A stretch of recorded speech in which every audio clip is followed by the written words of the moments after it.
तो hi everyone, अब हम लोग देख लेते हैं कुछ ऐसे इंपॉर्टेंट क्वेश्चन जो कि प्रीवियस ईयर में पूछे गए थे और कुछ ऐसे भी क्वेश्चन देखेंगे जिनकी आने की चांसेस बहुत ज़्यादा है। तो अगर आप सीबीएसई बोर्ड क्लास 10th की प्रिपरेशन कर रहे हो तो ये वीडियो मस्ट है आपको देखना, क्योंकि इसमें मैंने फर्स्ट चैप्टर के सारे इंपॉर्टेंट क्वेश्चन करा रखे हैं। तो देखो, पहला वाला जैसे क्वेश्चन था, यहाँ पे आपको आइडेंटिफाई करना था कि ये कौन सी केमिकल रिएक्शन है। तो एक सिंगल कंपाउंड से दो अलग अलग प्रोडक्ट बन रहे थे, तो ये आपकी थी डीकम्पोजिशन रिएक्शन। मैंने एक कर रखी है, आगे की मैं कराऊंगा। देखो, सेकंड वाले में ए बी था और उसका रिएक्शन हो रहा था सी डी से, तो वहाँ पे ए डी और सी बी बन रहा था। तो देखो, बी का रिप्लेसमेंट हो गया था डी के साथ और डी का रिप्लेसमेंट बी के साथ। तो यहाँ पे दो का डिस्प्लेसमेंट हो रहा है, तो ये कौन सी रिएक्शन होगी? ये होगी आपकी डबल डिस्प्लेसमेंट रिएक्शन। ठीक है गाइस, डबल डिस्प्लेसमेंट रिएक्शन। अब देखिए, इसके बाद वाली जो रिएक्शन है, यहाँ पे दो अलग अलग कंपाउंड्स मिलके एक सिंगल कंपाउंड बनाते हैं, तो वो होती है आपकी कॉम्बिनेशन रिएक्शन। तो सी वाले का आंसर हो जाएगा कॉम्बिनेशन रिएक्शन।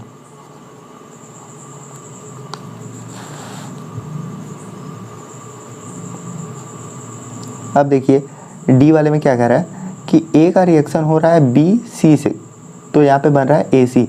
तो यहाँ पे देखो, जो बी को ए ने डिस्प्लेस कर दिया, तो ये कौन सी रिएक्शन होगी जिसमें एक कंपाउंड दूसरे कंपाउंड को डिस्प्लेस करता है? तो ये होगी आपकी डिस्प्लेसमेंट रिएक्शन।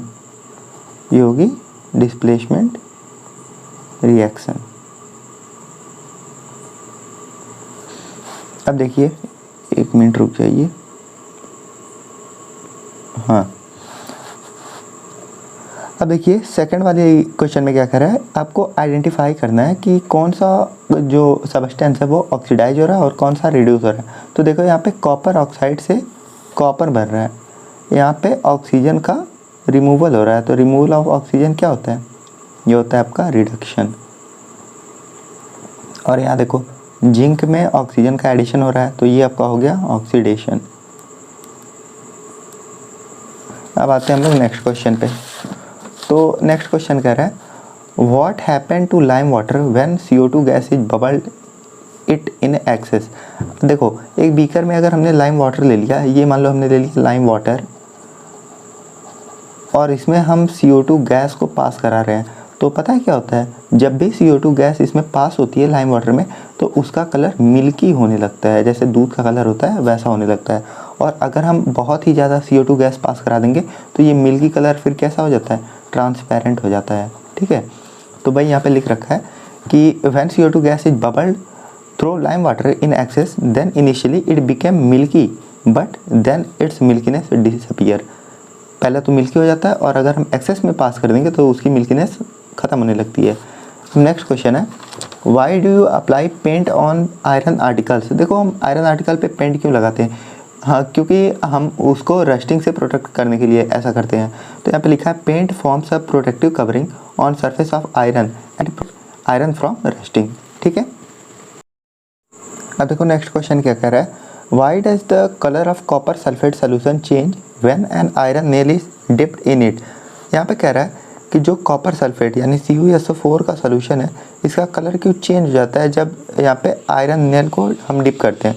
तो देखो, यहाँ पे बेसिकली होता क्या है, जो आयरन है वो कॉपर से ज़्यादा रिएक्टिव है, तो वो कॉपर को यहाँ से डिस्प्लेस कर देता है और बना देता है FeSO4। ठीक है, और यहाँ से कॉपर मेटल निकल जाता है, तो इसका कलर चेंज हो जाता है। तो ये देखो, ये होता है आपका डीप ब्लू और ये कन्वर्ट हो जाता है आपका ग्रीन कलर में। ठीक है, ये डीप ब्लू से ग्रीन हो जाता है। 6 वाले क्वेश्चन में क्या कह रहा था, right the balance chemical reaction. हमें बैलेंस केमिकल रिएक्शन लिखनी है। तो पहला था पोटेशियम ब्रोमाइड, जिसको हम डिनोट करते हैं KBr से।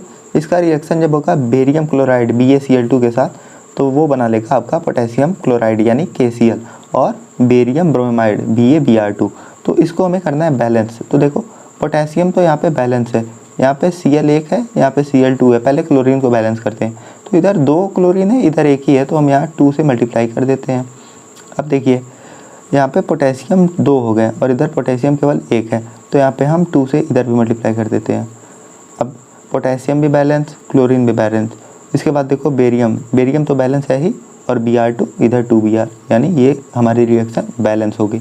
सेकंड वाले देखते हैं जिंक कार्बोनेट, जिसको हम ZnCO3 से डिनोट करते हैं। इसको जब हम फर्दर रिएक्शन इसका करवाएंगे हीट के प्रेजेंस में, तो ये जिंक ऑक्साइड और कार्बन डाइऑक्साइड में ब्रेक हो जाता है।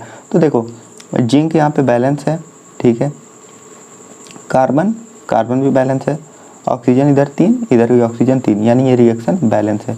इसके बाद वाली रिएक्शन क्या है, हाइड्रोजन यानी H2, इसका रिएक्शन हम कराएंगे क्लोरीन के साथ यानी Cl2 के साथ, तो ये बना लेता है HCl। अब देखो यहाँ 2 हाइड्रोजन 2 क्लोरीन, इधर 1 हाइड्रोजन 1 क्लोरीन, तो यहाँ हम अगर 2 से मल्टीप्लाई कर देंगे तो ये केमिकल रिएक्शन बैलेंस हो जाएगी। अब नेक्स्ट क्वेश्चन था कि name the substance which is used for white washing, कि वाइट वॉशिंग के लिए कौन सा सबस्टेंस यूज होता है, तो वो होता है कैल्शियम ऑक्साइड, कैल्शियम ऑक्साइड। ठीक है, ये थे हमारे कुछ इंपॉर्टेंट क्वेश्चन। ओके जी, थैंक यू।